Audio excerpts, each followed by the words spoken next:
स्वागत है बच्चों आपका ज्योग्राफी ऑनलाइन क्लासेस में। आज आपको क्लास 12th की ज्योग्राफी पार्ट 1 के अंतर्गत लेसन 9 जिसका नाम है अंतर्राष्ट्रीय व्यापार, इसका हम विस्तृत चर्चा करेंगे, विस्तृत अध्ययन करेंगे। मैं आपसे बार बार बच्चों यही कहती हूँ कि बिना आपकी क्लास टेस्ट जो टेक्स्ट बुक है इसकी स्टडी किए बिना आप कोई भी कंपटीशन, कोई भी टेस्ट अच्छे से, कोई भी एग्ज़ाम अच्छे तरीके से नहीं दे सकते हैं। आपको बढ़िया नोट्स तैयार करना है, अच्छे तरीके से पढ़ाई करनी है, तो सबसे पहले आपको जो टेक्स्ट बुक है, अपने टेक्स्ट बुक के सभी चैप्टर्स को अच्छे से उनको डीप स्टडी करिए। तब जा कर के आप जब उन चैप्टर्स के अच्छे समझ हो जाएंगे, दिए गए जितने भी पॉइंट हैं, आप हर पॉइंट की समझ अगर हो गई तो आप एक बार लेसन को पढ़ करके अपने आप बिना किसी की हेल्प के बहुत अच्छे तरीके से उस नोट्स को तैयार कर सकते हैं, क्योंकि आपने लेसन को रीड कर लिया है, लेसन को समझ लिया है, एक एक पॉइंट को आपने समझ लिया, तो आपको कहीं ढूंढने की, कुछ समझने की आवश्यकता नहीं है। तो आइए सबसे पहले हम क्या करते हैं, अपने लेसन की तरफ चलते हैं और इस लेसन के अंतर्गत हम एक एक पैराग्राफ को बहुत अच्छे तरीके से समझेंगे और पढ़ेंगे। नाम है बच्चों अंतर्राष्ट्रीय व्यापार। अंतर्राष्ट्रीय व्यापार हमने पिछले अध्याय में भी पढ़ रखा है, परिवहन एवं संचार। परिवहन एवं संचार ये हमारा लेसन 8 था और 9 में ये है अंतर्राष्ट्रीय व्यापार। दोनों का कनेक्शन है, क्योंकि बिना परिवहन और संचार के साधनों की जानकारी हुए हम अंतर्राष्ट्रीय व्यापार नहीं कर सकते हैं। तो आशा है कि आपने पिछला लेसन बहुत अच्छे तरीके से किया होगा। तो हम देखते हैं व्यापार क्या है। व्यापार शब्द, व्यापार में बच्चों शब्द से पहले ही परिचय है। आप इस पुस्तक के ये जो लेसन 7 था इसमें मैंने आपको कराया हुआ भी है, इसमें आपको बता रही हूँ, आपको सिर्फ सुविधा के लिए। व्यापार में करने के लिए दो पक्षों का होना आवश्यक है। एक व्यक्ति पक्ष बेचता और दूसरा खरीदता है। कुछ स्थानों पर लोग वस्तुओं का विनिमय करते हैं। व्यापार दोनों ही पक्षों के लिए समान रूप से लाभदायक होता है। देखिए व्यापार में क्या 3 चीज़ें बताई। पहली बात तो 2 पक्ष होने चाहिए इसमें, और 2 पक्ष के क्या करते हैं, एक खरीद रहा है और एक बेच रहा है, 2 चीज़ें हो गई। और तीसरा पॉइंट ये है, दोनों के लिए ही ये लाभदायक होना चाहिए। ये नहीं कि हम 2 पक्ष हैं, दोनों पक्ष एक खरीद रहा है, बेच रहा है, तो एक को हानि हो रही है और एक को लाभ हो रहा है। ऐसा अगर है तो व्यापार नहीं माना जाएगा। व्यापार में 2 पक्ष होने चाहिए, खरीदने वाले, बेचने वाले, और दोनों को ही लाभ होना चाहिए।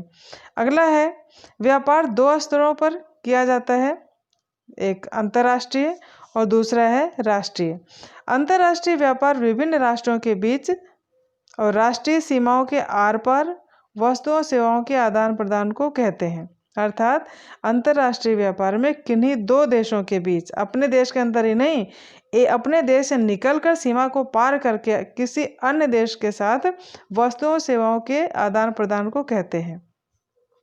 जबकि राष्ट्रों को व्यापार करने की आवश्यकता उन वस्तुओं को प्राप्त करने के लिए होती है जिन्हें या तो स्वयं उत्पादित नहीं कर सकते या फिर वे अन्य स्थानों पर कम दामों पर खरीद सकते हैं। आदिम समाज में व्यापार का आरंभिक स्वरूप विनिमय व्यवस्था था। बच्चों प्राचीन काल में जो व्यापार होता था वो किस रूप में था, विनिमय व्यवस्था में, जिसमें वस्तुओं का प्रत्यक्ष आदान प्रदान होता था। अर्थात वस्तु के बदले में रुपए के स्थान पर वस्तु दी जाती थी। मान लीजिए हमें कुछ सामान लेना है तो सामान के बदले हम पैसे नहीं देते थे, क्योंकि मुद्रा का चलन नहीं था। वस्तु के बदले वस्तु को दे करके अपनी आवश्यकता की वस्तु खरीदते थे। इस व्यवस्था में यदि आप कुम्हार होते और आपको एक नलसाज की आवश्यकता होती, तो आपको एक ऐसा नलसाज ढूंढना पड़ता जिसे आप द्वारा बनाए गए बर्तनों की आवश्यकता होती, और आप उसकी नलसाज के सेवाओं के बदले अपने बर्तन देकर आवश्यकता की पूर्ति करते। ठीक है, ये देखिए जॉन बिल मेला में वस्तुओं का आदान प्रदान करती ये महिलाएं, इनके पास मुद्रा नहीं है, तो ये क्या है, इसके पास जो वस्तु है वे एक दूसरे को दे रही हैं, और इस तरह से क्या हो रहा है, वस्तु विनिमय व्यापार। क्योंकि ये आवश्यक नहीं था कि सभी के समय मुद्रा का चलन तो था नहीं, जिसकी वजह से वस्तुओं को दे करके वस्तुओं को ही लिया जाता था। हर जनवरी में फसल कटाई की ऋतु के बाद गुवाहाटी में 35 किलोमीटर दूर जागीराट में जॉन बील मेला लगता है और संभवतः यह भारत का भारत का एकमात्र ऐसा जीवित यह है भारत का एकमात्र मेला है जहां विनिमय व्यवस्था आज भी जीवित है। इस मेले के दौरान एक बड़े बाजार की व्यवस्था की जाती है और विभिन्न जातियों और समुदायों के लोग अपनी वस्तुओं का आदान प्रदान करते हैं। फिर है रुपये अथवा मुद्रा के आगमन के साथ ही विनिमय व्यवस्था की कठिनाइयों को दूर कर लिया गया। जब धीरे धीरे मुद्रा का चलन हुआ तो क्या हुआ, विनिमय व्यवस्था कठिनाई दूर हुई। पुराने समाज में कागजी धातु मुद्रा के आगमन से पहले क्या होता था, उच्च न्यायमान मूल्य वाली दुर्लभ वस्तुएं कौन कौन सी थी, चकमक का पत्थर, ऑब्सिडियन या आग्नेय कांस भी था, काउरी शेल, चीते के पंजे, ये सब कीमती मुद्राओं के रूप में प्रयुक्त किए जाते थे। मवेशी, चावल, पेपरकॉर्न, नमक, छोटे यंत्र, तांबा, चांदी, स्वर्ण, इनका सबका प्रयोग किसमें किया जाता था, मुद्राओं के रूप में। अब है अंतर्राष्ट्रीय व्यापार का इतिहास, आइए पढ़ते हैं।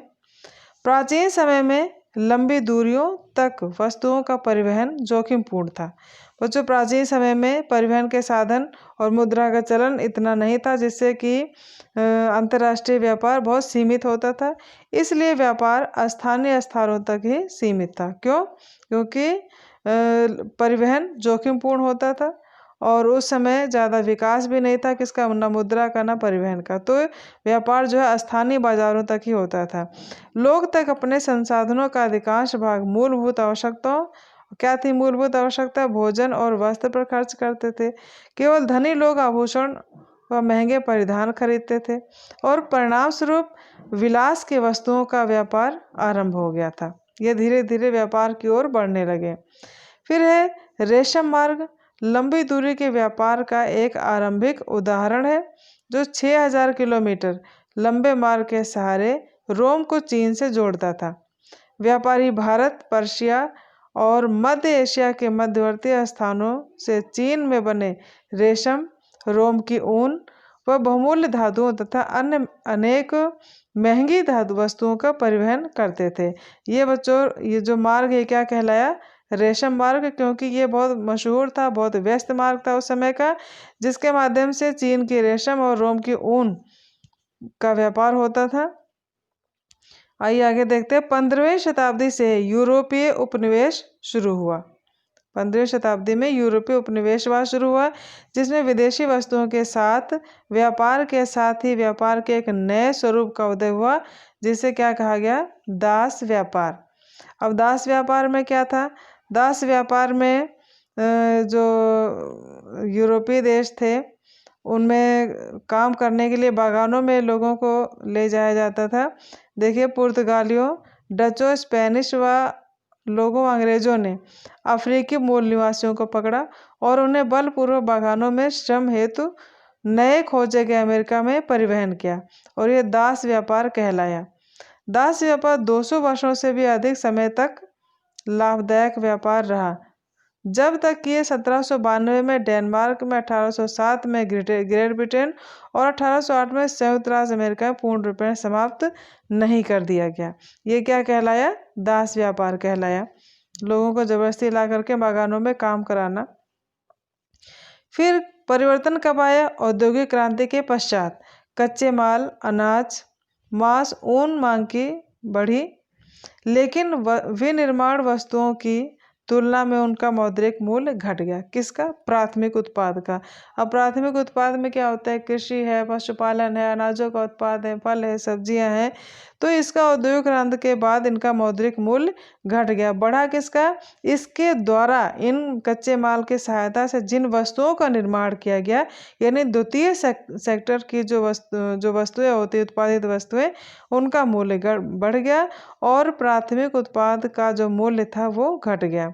फिर है औद्योगिक राष्ट्रों ने क्या किया, कच्चे माल के रूप में प्राथमिक उत्पादों का आयात कर लिया, यानी प्राथमिक उद्योग, प्राइमरी सेक्टर के जो उत्पाद थे उनको अपने यहाँ मंगा लिया और उनसे क्या किया, मूल्य परक यानी क्वालिटी वाइज अच्छे माल को वापस अच्छे उसे मूल्य परक तैयार माल को प्राथमिक उत्पाद मंगा लेते थे और उसे सामान बना करके अनौद्योगिकृत राष्ट्रों को निर्यात कर देते थे।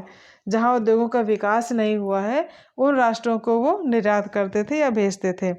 फिर है 19वीं शताब्दी के उत्तरार्ध में प्राथमिक वस्तुओं का उत्पादन करने वाले प्रदेश अधिक महत्वपूर्ण नहीं रहे और औद्योगिक राष्ट्र एक दूसरे के मुख्य ग्राहक बन गए। ठीक है ना।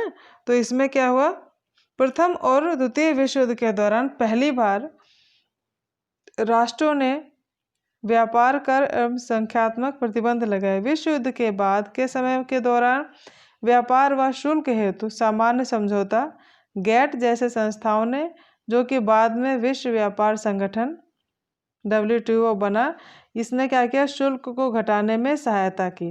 पहले क्या बना था, ये संगठन गैट बना था और गैट ही में संशोधन करके क्या बन गया, WTO या वर्ल्ड ट्रेड ऑर्गेनाइजेशन।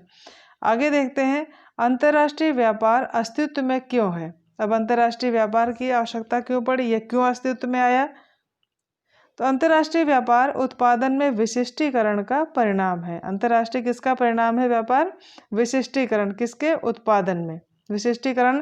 जब किसी वस्तु का उत्पादन विशिष्ट रूप से किया जाए तो उसमें स्पेशल क्वालिटी होती है, तो उसका हम क्या करते हैं, व्यापार। और ये किसका परिणाम हो गया, अंतर्राष्ट्रीय व्यापार का।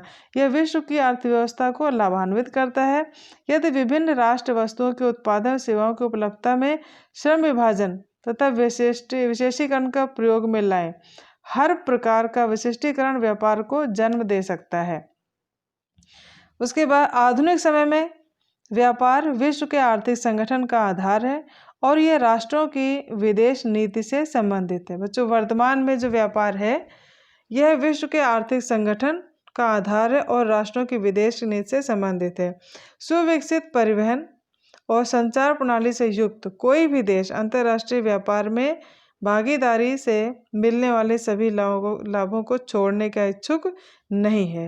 अर्थात अंतर्राष्ट्रीय व्यापार किसी भी देश के आर्थिक विकास का ढांचा और उसको विकसित करने में महत्वपूर्ण अहम भूमिका निभाता है। यदि किसी देश के पास सुविकसित परिवहन प्रणाली और संचार प्रणाली, परिवहन और संचार से भली भांति परिचित होंगे, मैंने बहुत अच्छे तरीके से आपको करा रखा, परिवहन के साधन और संचार के साधन। तो इन दोनों ही तृतीय क्रियाओं से अगर कोई देश लैस है, युक्त है, तो वह अंतर्राष्ट्रीय व्यापार में होने वाले लाभों को कोई भी देश नहीं छोड़ना चाहेगा। अब आइए देखते हैं अंतर्राष्ट्रीय व्यापार के आधार कौन कौन से हैं, क्यों होता है अंतर्राष्ट्रीय व्यापार।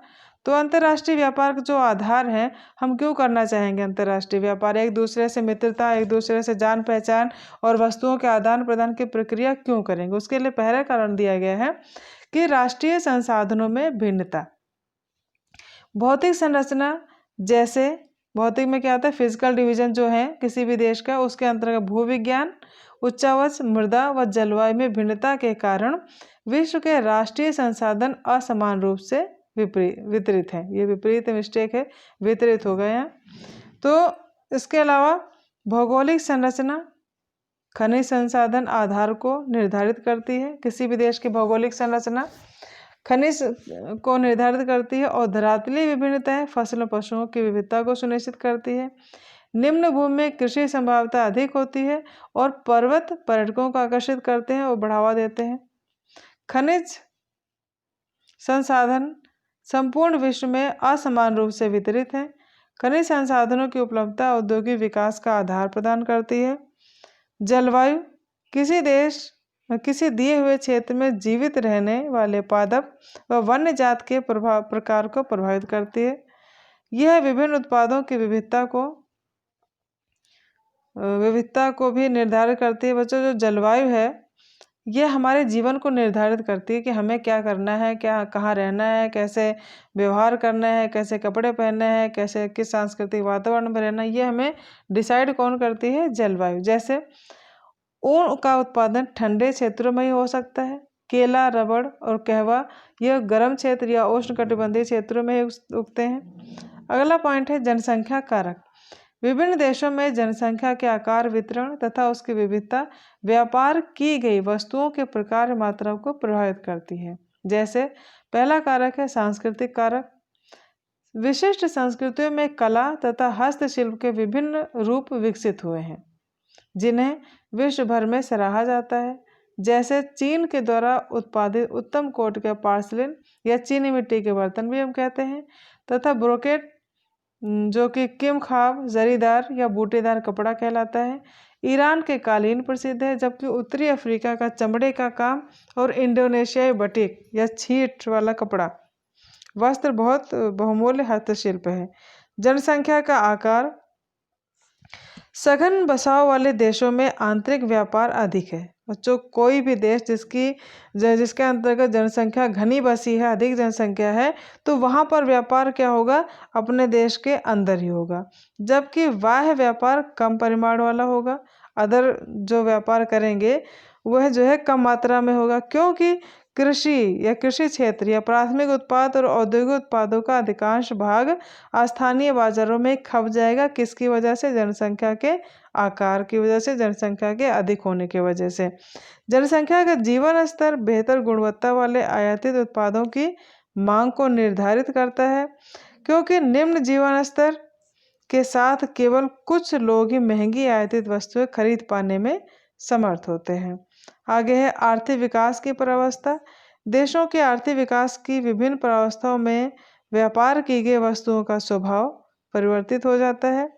कृषि की दृष्टि से महत्वपूर्ण देशों में विनिर्माण की वस्तुओं के लिए कृषि उत्पादों का विनिमय किया जाता है, जबकि औद्योगिक राष्ट्र मशीनरी और निर्मित उत्पादों का निर्यात करते हैं तथा खाद्यान्न तथा अन्य कच्चे पदार्थों का आयात करते हैं। यह आर्थिक विकास की प्रावस्था पर ही डिपेंड करता है। फिर है विदेश निवेश की सीमा। यह अगला महत्वपूर्ण आधार है अंतर्राष्ट्रीय व्यापार का। विदेश निवेश विकासशील देशों में व्यापार को बढ़ावा दे सकता है, जिनके पास खनन प्रबंधन द्वारा तेल खनन, भारी अभियांत्रिकी और काठ कबाड़ तथा बागवानी कृषि के विकास के लिए आवश्यक पूंजी का अभाव है। विकासशील देशों में ऐसे पूंजी प्रधान उद्योगों के विकास के द्वारा औद्योगिक राष्ट्र खाद्य पदार्थों खनिजों का आयात सुनिश्चित करते हैं तथा अपने निर्मित उत्पादों के लिए बाजार का निर्माण करते हैं या निर्मित करते हैं। फिर है परिवहन। परिवहन में पुराने समय में परिवहन के पर्याप्त और समुचित साधनों का अभाव स्थानीय क्षेत्रों में व्यापार को प्रतिबंधित करता था। कहने का तात्पर्य है कि प्राचीन काल में परिवहन के पर्याप्त साधन नहीं थे, तो जो व्यापार होता था वह स्थानीय क्षेत्रों तक था। केवल उच्च मूल्य वाली जो वस्तुएं होती थी, जैसे रत्न, रेशम, मसाले, ये लंबी दूरियों तक ही व्यापार होता था। और रेल, समुद्री वायु परिवहन के विस्तार और प्रशीतन यानी कोल्ड स्टोरेज तब परिरक्षण के बेहतर साधनों के साथ व्यापार ने स्थानिक विस्तार का अनुभव किया। ये तो थे व्यापार के आधार। अब आइए देखते हैं अंतर्राष्ट्रीय व्यापार के महत्वपूर्ण पक्ष कौन कौन से हैं। तो जो महत्वपूर्ण पक्ष है वे 3 हैं। पहला है व्यापार का परिमाण। व्यापार का परिमाण क्या है? व्यापार की गई वस्तुओं का वास्तविक तौल परिमाण कहलाता है। हालांकि व्यापारिक सेवाओं को तौल में नहीं मापा जा सकता, इसलिए व्यापार की गई वस्तुओं तथा सेवाओं के कुल मूल्य को व्यापार के परिमाण के रूप में जाना जाता है। ये नीचे तालिका दी गई है, अभी इसके बारे में आपको आगे बताएंगे। फिर है व्यापार का संयोजन। संयोजन से तात्पर्य है कि पिछली शताब्दी में देशों द्वारा आयातित और निर्यातित और सेवाओं के प्रकार में परिवर्तन हुए हैं। पिछली शताब्दी के आरंभ में प्राथमिक उत्पादों का व्यापार प्रधान था, यानी पिछले प्राचीन समाज में, प्राचीन काल में क्या था, जो व्यापार था वो किसका था? प्राथमिक उत्पादों का। फिर बाद में विनिर्मित वस्तुओं ने, द्वितीय क्रियाओं से उत्पन्न वस्तुओं को प्रमुखता दी गई। और वर्तमान समय में यद्यपि विश्व व्यापार का अधिकांश व्यापार विनिर्माण क्षेत्र में के आधिपत्य में है, सेवा क्षेत्र जिसमें यात्रा, परिवहन तथा अन्य व्यावसायिक सेवाएं सम्मिलित हैं, ऊपरगामी प्रवृत्ति दर्शा रहा है।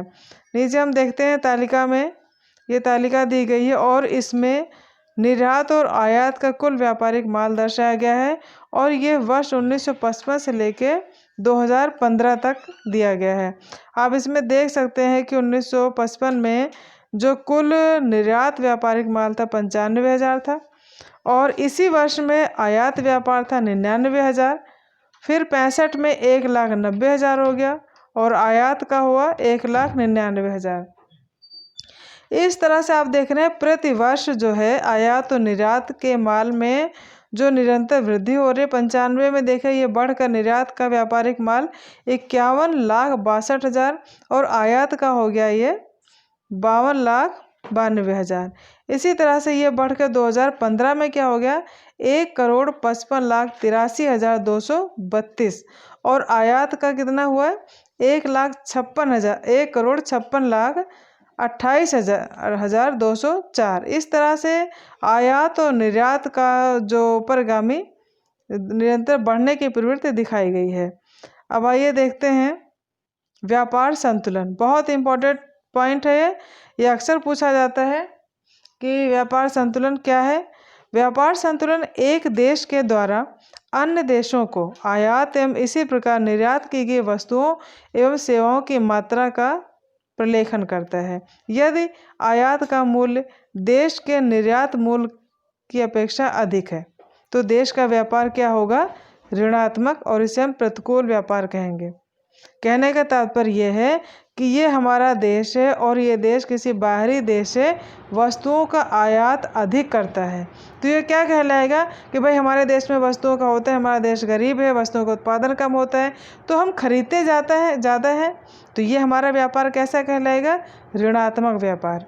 इसके अपोजिट यदि निर्यात का मूल्य आयात के मूल्य की तुलना में अधिक है तो देश का व्यापार धनात्मक या अनुकूल कहलाएगा।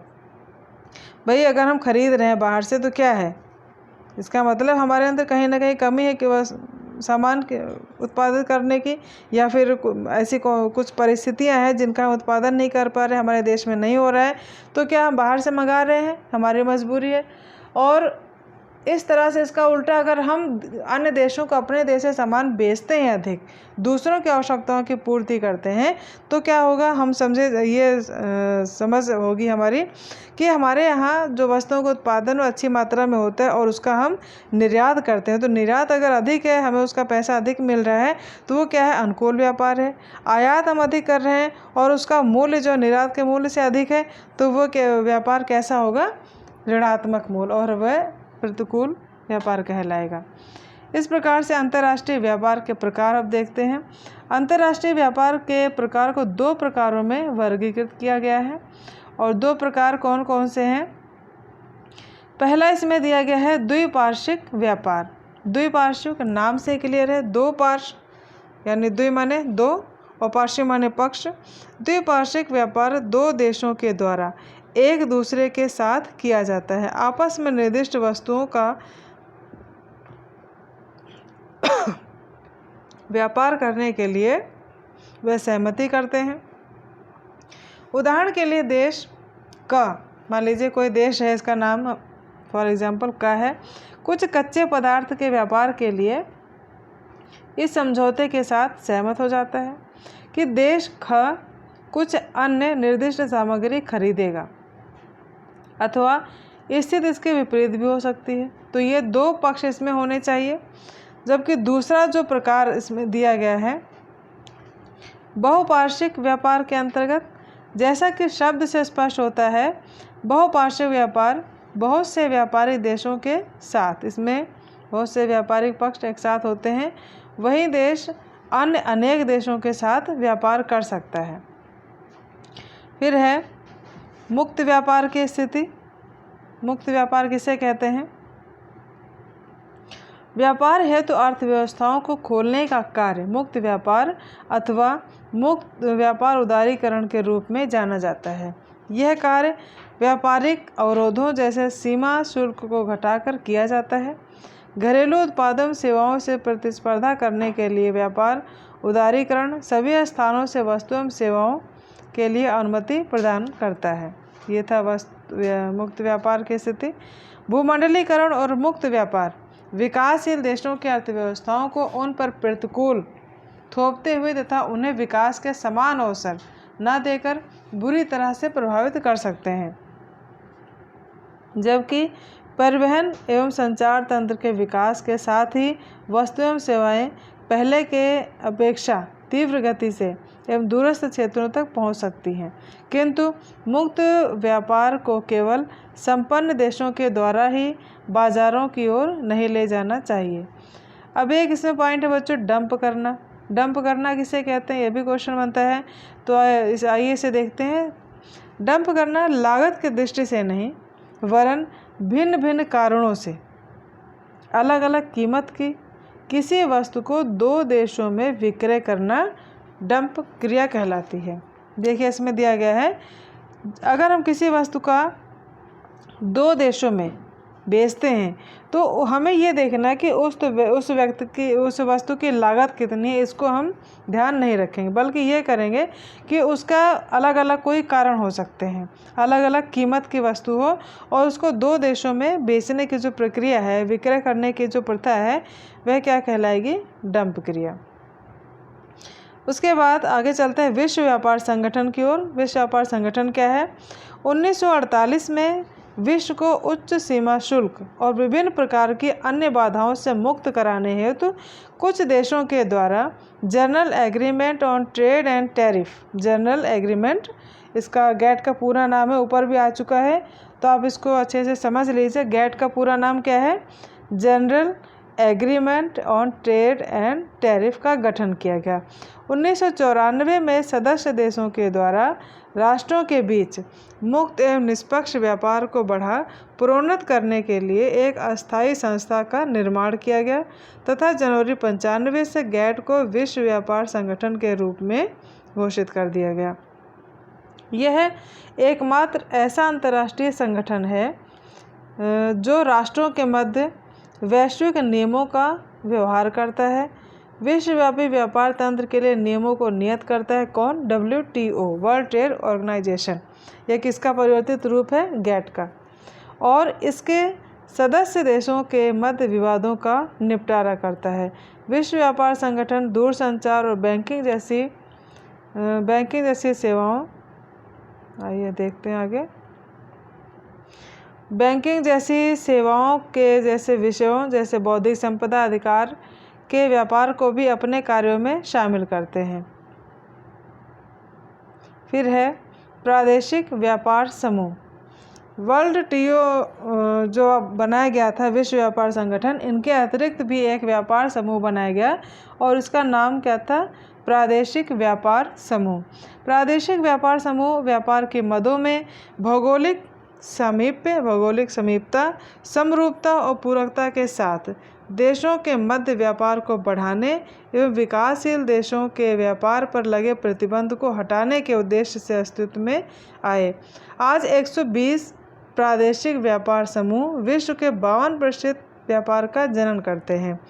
इन व्यापार समूहों का विकास अंततः प्रादेशिक व्यापार को गति देने में वैश्विक संगठनों के असफल होने के प्रत्युत्तर में हुआ था।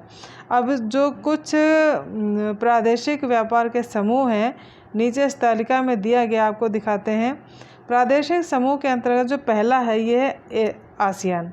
इसका मुख्यालय है जकार्ता में और जकार्ता इंडोनेशिया। सदस्य राष्ट्र इसमें दिए गए हैं ब्रुनई, दार एस सलाम, Cambodia, Indonesia, Laos, Malaysia, Myanmar, Philippines, Singapore, Thailand और वियतनाम। और इसका निर्माण, ये कब इसका गठन हुआ? 1967 में। फिर है वस्तुएं। इसमें देखिए दिए कृषि उत्पाद से लेकर के सॉफ्टवेयर उत्पाद तक की वस्तुएं आती हैं।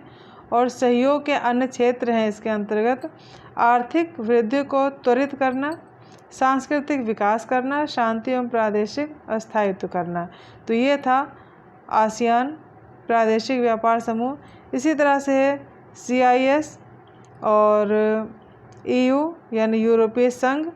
फिर है यह है American integration association, NAFTA, OPEC, SAFTA. ये मुख्य व्यापारिक समूह है, प्रादेशिक व्यापारिक समूह है। इस तरह से इनका जो गठन था वह विश्व व्यापार के जो संगठन बनाए थे उनमें कहीं ना कहीं कमी थी। इसलिए इस व्यापार का गठन किया गया और इसके द्वारा जो सदस्य राष्ट्र थे उनके हितों का ध्यान रखा गया और वस्तुओं के आयात निर्यात का भी बहुत अच्छा से ध्यान रखकर और उन्हें विकास की गति प्रदान की। अब आइए अंतिम जो इसका बिंदु है पढ़ते हैं। पत्तन अंतर्राष्ट्रीय व्यापार के प्रवेश द्वार। पत्तन किसे कहते हैं? जहाँ पर पानी के जहाज आते हैं, रुकते हैं और सामान को लादना, उतारना, ईंधन भरना, जल भरना, ये सब प्रक्रियाएं जहाँ होती हैं जिस स्थान पर समुद्री जलयानों के लिए, वह स्थल क्या कहलाते हैं? पत्तन। तो अंतर्राष्ट्रीय व्यापार की दुनिया के मुख्य प्रवेश द्वार पोताश्रय तथा पत्तन होते हैं। इन्हीं पत्तनों के द्वारा जहाजी माल तथा यात्री विश्व के एक भाग से दूसरे भाग को जाते हैं। ये देखिए, इसमें बताया गया है कि पत्तन जहाज के लिए गोदी, लादने, उतारने तथा भंडारण है सुविधाएं प्रदान करते हैं। इन सुविधाओं को प्रदान करने के उद्देश्य से पत्तन के प्राधिकारी नौगम्य द्वारों का रखरखाव और इसके अतिरिक्त जो है ये जो है इसमें जहाज़ों की संख्या सुनिश्चित किया जाता है। एक पत्तन द्वारा निपटाया गया नौभार उसके पृष्ठ प्रदेश के विकास का सूचक होता है। ये सैन फ्रांसिस्को का अस्थल अवरुद्ध पत्तन है। और इसके अलावा पत्तनों के प्रकार दिखाए गए हैं। पत्तन कितने प्रकार के होते हैं? तो विभिन्न प्रकार के पत्तन हैं। मुख्य रूप से वर्गीकरण का किया गया है। नौभार के अनुसार पत्तनों के प्रकार 2 हैं। नंबर 1 है औद्योगिक पत्तन। ये पत्तन थोक नौभार के लिए विशेषीकृत होते हैं, जैसे अनाज, चीनी, अयस्क, तेल, रसायन। ये औद्योगिक पत्तन हो गए। दूसरे पत्तन है वाणिज्यिक पत्तन। ये पत्तन सामान्य नौभार संवेष्टित उत्पादों तथा विनिर्मित वस्तुओं का निपटान करते हैं। ये पत्तन यात्री यातायात का भी प्रबंध करते हैं। इसके बाद है विस्तृत पत्तन किसे कहते हैं? ये पत्तन बड़े परिमाण में सामान्य नौभार का थोक में प्रबंध करते हैं। संसार के अधिकांश महान पत्तन विस्तृत पत्तनों के रूप में वर्गीकृत किए गए हैं। आगे है अवस्थित के आधार पर पत्तनों के प्रकार। ये हैं, पहला अंतर्देशीय पत्तन। ये पत्तन समुद्री तट से दूर अवस्थित होते हैं। ये समुद्र से एक नदी अथवा नहर द्वारा जोड़े होते हैं। ऐसे पत्तन चौरस तल वाले जहाज या बजरे द्वारा ही गम्य होते हैं, जैसे मानचेस्टर एक नहर से जुड़ा है। मेम्फिस मिसिसिपी नदी पर स्थित है। राइन के अनेक पत्तन हैं, जैसे मैनहीम तथा ड्यूसबर्ग। और कोलकाता हुगली नदी जो गंगा नदी की एक शाखा है। फिर है वाह्य पत्तन। वाह्य पत्तन किसे कहते हैं? ये गहरे जल के पत्तन हैं जो वास्तविक पत्तनों से दूर बने होते हैं। ये उन जहाज़ों जो अपने बड़े आकार के कारण उन तक पहुंचने में अक्षम हैं, इनको ग्रहण करके पैतृक पत्तनों को सेवाएं प्रदान करते हैं। फिर है अगला विशिष्टीकृत कार्यकलापों के आधार पर पत्तन। तेल पत्तन। ये पत्तन जो हैं तेल के प्रक्रमण और नौ परिवहन का कार्य करते हैं। इनमें से कुछ टैंकर पत्तन हैं, जैसे वेनेजुएला के माराकाइबो, ट्यूनीशिया का एस्खीरा। और इसके अलावा ये एक ऐसे हैं टैंकर पत्तन है। और पर्शिया की खाड़ी का अबादान एक तेल शोधन पत्तन है। इसके बाद है मार्ग पत्तन या विश्राम पत्तन भी इसे हम कहते हैं। ये ऐसे पत्तन हैं जो मूल रूप से समुद्री मार्गों पर विश्राम केंद्र के रूप में विकसित किए गए हैं, जहां पर जहाज पुनः ईंधन भरने, जल भरने तथा खाद्य सामग्री लेने के लिए लंगर डालते थे। बाद में वाणिज्यिक पत्तनों में विकसित हो गए, जैसे अदन, होनोलुलु और सिंगापुर की ये अच्छे उदाहरण हैं। तो ये तो था पत्तनों के प्रकार।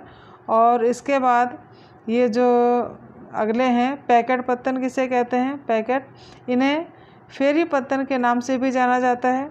ये पैकेट स्टेशन विशेष रूप से छोटी दूरियों को तय करते हुए जलीय क्षेत्रों के आर पार डाक तथा यात्रियों के परिवहन से जुड़े होते हैं।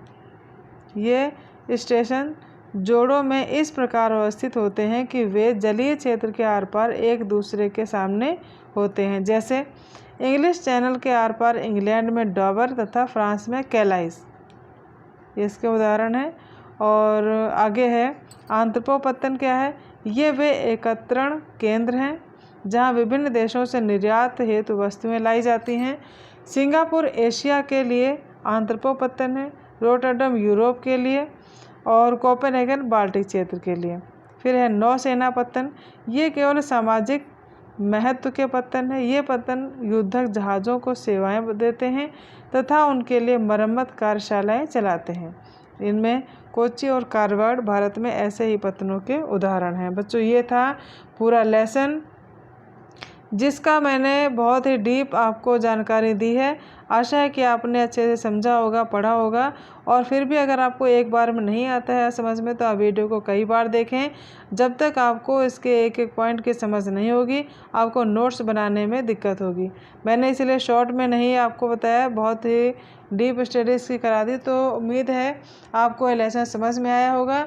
बच्चों लेसन अगर आपको समझ में आया, वीडियो अच्छा लगा तो लाइक करें, शेयर करें, चैनल को सब्सक्राइब ज़रूर करें, जिससे कि अगला वीडियो इस लेसन के क्वेश्चन आंसर का होगा तो उसका नोटिफिकेशन आपके पास तुरंत आ जाए। और अपना ध्यान रखें, स्वस्थ रहें। तो मिलते हैं अगले वीडियो में। Thank you.